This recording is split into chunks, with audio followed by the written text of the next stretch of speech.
Okay, तो हम लोग कॉनकेव मिरर का रूल नंबर 3 उसी का डिटेल समझ रहे हैं। तो देखिए, इसमें मैंने आपको पहले भी बताया था, फिजिक्स जो है वो बिना मैथ्स के नहीं कर सकते। मतलब of course all the subjects are integrated, but basically मैं अगर बोलना चाहूँ, फिजिक्स और मैथ्स का बहुत ज़्यादा कोऑर्डिनेशन, कोरिलेशन, कोऑपरेशन सब कुछ है। तो मैथ्स तो आनी ही चाहिए। बहुत सारे मैथ्स के बहुत सारे कॉन्सेप्ट्स लगने वाले हैं फिजिक्स में। और अभी तो 10th ही है। अगर आप कंटिन्यू करेंगे साइंस स्ट्रीम, तो चाहे पीसीएम ले या पीसीबी ले, चाहे नीट ले या चाहे जेई करे, फिजिक्स तो आनी ही वाली है दोनों में। और इसलिए मैथ्स का यूज़ तो होता ही है, तो बेसिक मैथ्स आनी ही चाहिए। एनीवेज, यहाँ पे हम क्या कॉन्सेप्ट पढ़ने वाले हैं, ध्यान से देखिए। कोई भी एक सर्कल है, अगर कोई भी एक सर्कल का सेंटर है, हमें पता है वो कॉनकेव मिरर के लिए हमारा पॉइंट सी है। सी इज द सेंटर। उस सर्कल को अगर मैं कोई भी एक point on the circle consider करूं, कोई भी एक पॉइंट, उस पॉइंट को अगर मैं सर्कल के सेंटर से जोड़ दूं तो वो मेरा रेडियस बन जाएगा। और उस पॉइंट के बाहर अगर मैं एक लाइन, स्ट्रेट लाइन ड्रॉ करूं, जिसको कि हम मैथ्स में टेंजेंट बोलते हैं, आपने अगर ध्यान है। So what is a tangent? Tangent is a straight line outside the circle which touches the circle at only one single point. Tangent is a straight line outside the circle which touches the circle at that one single point. और अगर आप उसको उस point को radius से connect करेंगे, so that will be a 90 degree. याद है? टेंजेंट, इस पॉइंट में हमारा क्या टेंजेंट होगा? इस पॉइंट में हमारा क्या टेंजेंट होगा? थोड़ा सा ऐसे टच करते हुए जाने वाला। और इसको अगर मैं इससे डालूंगा तो ये 90 डिग्री होगा।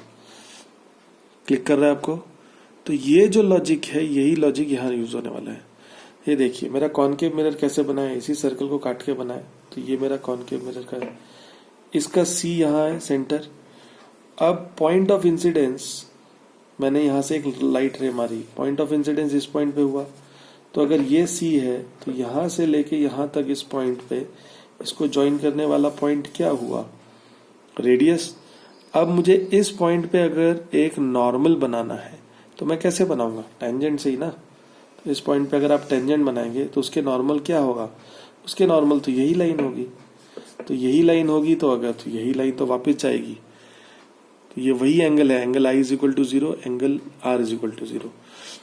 ओके, इसको मैं आपको पहले दूसरे एंगल से समझाता हूँ, फिर आपको शायद ये दोबारा वापस अच्छे से समझेगा। ये मेरा कॉनकेव मिरर है, ठीक है। मैं आपको ये प्रिंसिपल एक्सिस दिखा रहा हूँ।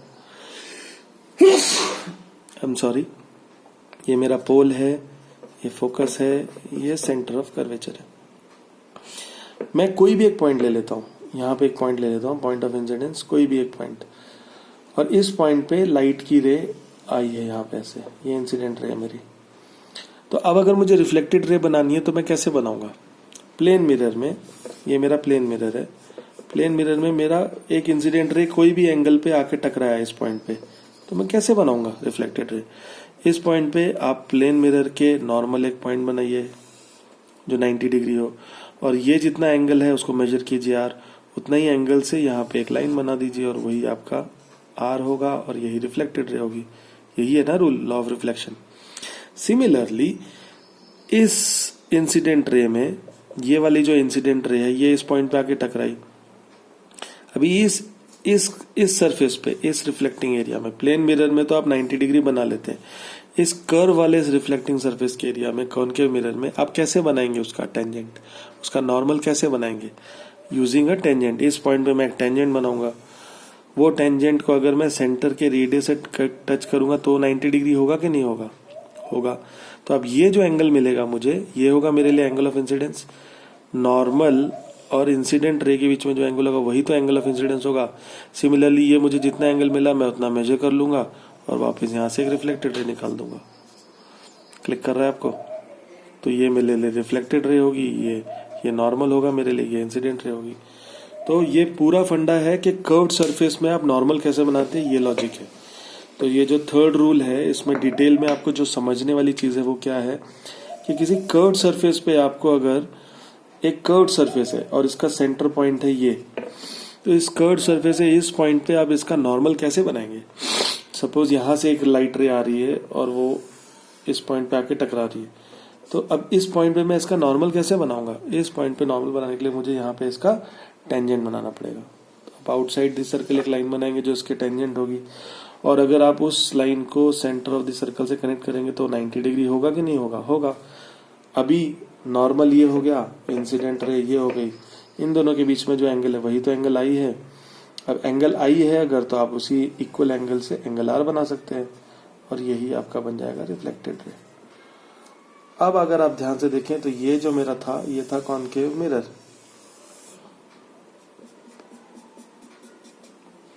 और ये जो था ये था मेरा प्रिंसिपल एक्सिस पे पॉइंट, ये पॉइंट P, ये F, ये C। तो वही तो पॉइंट हम डिस्कस कर रहे हैं कि कोई भी पॉइंट ऑफ इंसिडेंस पे अगर आप उसको C से कनेक्ट कर देंगे तो वो आपका नॉर्मल बनेगा उस पॉइंट पे। तो ये I होगा, ये R होगा। आप लोगों को समझ में आ रहा है? I am trying my best to make you understand. बहुत सिंपल है। देखिए, किसी भी पॉइंट ऑफ इंसिडेंस में I और R निकालना पड़ेगा, तो I और R निकालने के लिए उसको नॉर्मल बनाना पड़ेगा। तो उस पॉइंट को आप C से कनेक्ट कर दीजिए, वो उसका नॉर्मल बनेगा। सिंपल। किसी भी पॉइंट ऑफ इंसिडेंस से, पॉइंट ऑफ इंसिडेंस जो भी कॉनकेव हो या कॉन्वेक्स मिरर हो, इंसिडेंस, उसको आप कनेक्ट कर दीजिए स्ट्रेट पॉइंट C से, यही आपको नॉर्मल दे देगा। This will give you normal. ये बेसिक फंडा है। ये आपको अगर समझ में आ गया कॉनकेव कॉन्वेक्स में तो आपको इजी हो जाएगा। कोई भी सर्कल, कोई भी कॉनकेव मिरर है, कॉन्वेक्स मिरर, मतलब इस पॉइंट पे अगर कोई रे है तो मुझे कैसे पता चलेगा उसका नॉर्मल कैसा है? इस पॉइंट को C से कनेक्ट कर दीजिए, वो मेरे लिए नॉर्मल होगा। तो बस थर्ड रूल यही प्रिंसिपल को यूज कर रहा है कि if the incident ray passes through point C, then it will trace back the same path. Of course it will trace back the same path. C से अगर जा रहा है तो यही तो उसका नॉर्मल है, तो वापस नॉर्मल से ही आएगा। C से अगर जा रहा है तो वही तो उसका नॉर्मल है, तो वापस नॉर्मल से ही जाएगा। सिंपल है third rule. Okay, so I think this is clear, rule number 3। Now rule number 4। Now rule number 4 is also kind of, थोड़ा सा बुक में आपको क्योंकि इतना डिटेल में समझाया नहीं है जैसा मैं अभी आपको बताया, इसके लिए उन्होंने ऐसा मेंशन किया, but there was no need.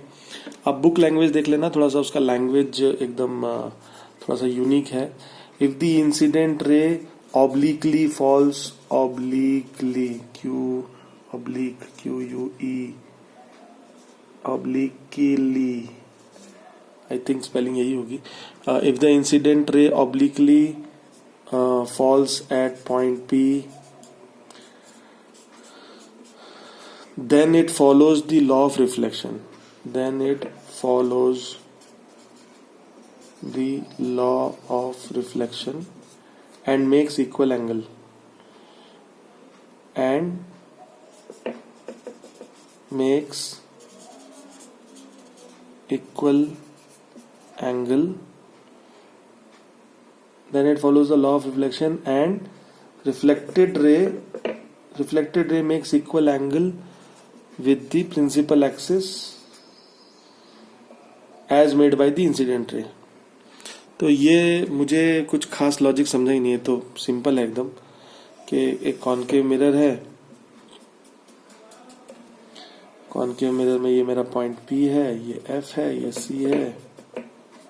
तो ये बोल रहा है अगर ऑब्लिकली मतलब कुछ एंगल से, ऑब्लिकली मतलब टेढ़ा, तो ऑब्लिकली अगर कोई भी लाइन पॉइंट P पे गिरेगी तो वो प्रिंसिपल एक्सिस के साथ जो भी एंगल बनाएगा उसी एंगल को आप मेजर करके एंगल R बना लीजिए और वही रिफ्लेक्टेड रे होगी आपकी।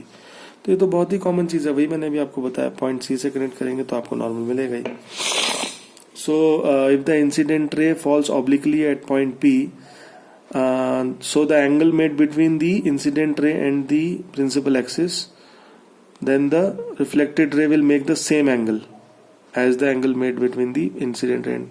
तो वो लॉ ऑफ रिफ्लेक्शन को फॉलो करेगी and reflected law of angle को फॉलो करते हुए, लॉ ऑफ रिफ्लेक्शन को फॉलो करते हुए रिफ्लेक्टेड रे भी उतना ही एंगल बनाते हुए निकल जाएगी। तो ये तो बहुत ही कॉमन चीज थी, पर पता नहीं क्यों मेंशन किया गया इसको। तो आप ध्यान रखेंगे ये पॉइंट कि कभी भी कॉनकेव मिरर में फोर्थ रूल है जो आपको कभी कभी कुछ डायग्राम बनाने में इजी करता है कि ऑब्लिकली अगर कोई भी पॉइंट P पे गिरता है तो जितना एंगल वो प्रिंसिपल एंगल से बना रहा है उतना ही एंगल बना के आप उसको रिफ्लेक्टेड रे बना सकते हैं। ये इंसिडेंट रे है तो ये इसका रिफ्लेक्टेड रे। ये सिंपल 4 रूल्स थे। तो आई थिंक कॉनकेव मिरर के 4 रूल्स आपको समझ में आ गए होंगे। तो इसी के साथ हमारे कॉनकेव मिरर के 4 रूल्स खत्म होते हैं। मैं फिर से रिवाइज कर देता हूँ। If the incident ray is parallel to the principal axis then the reflected रे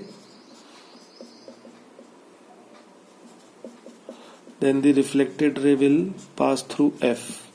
Second rule इसी का reverse, if the incident ray passes through F then the reflected ray is parallel to principal axis. Third rule है, if the incident ray passes through C then the reflected ray will trace back the same path. This will also pass through C. और fourth rule है, if the incident ray falls obliquely at point P then angle I is equal to angle R and reflected ray will also make the same angle. तो ये 4 rule थे concave mirror के। सो I think आपको ये समझ में आ गए होंगे।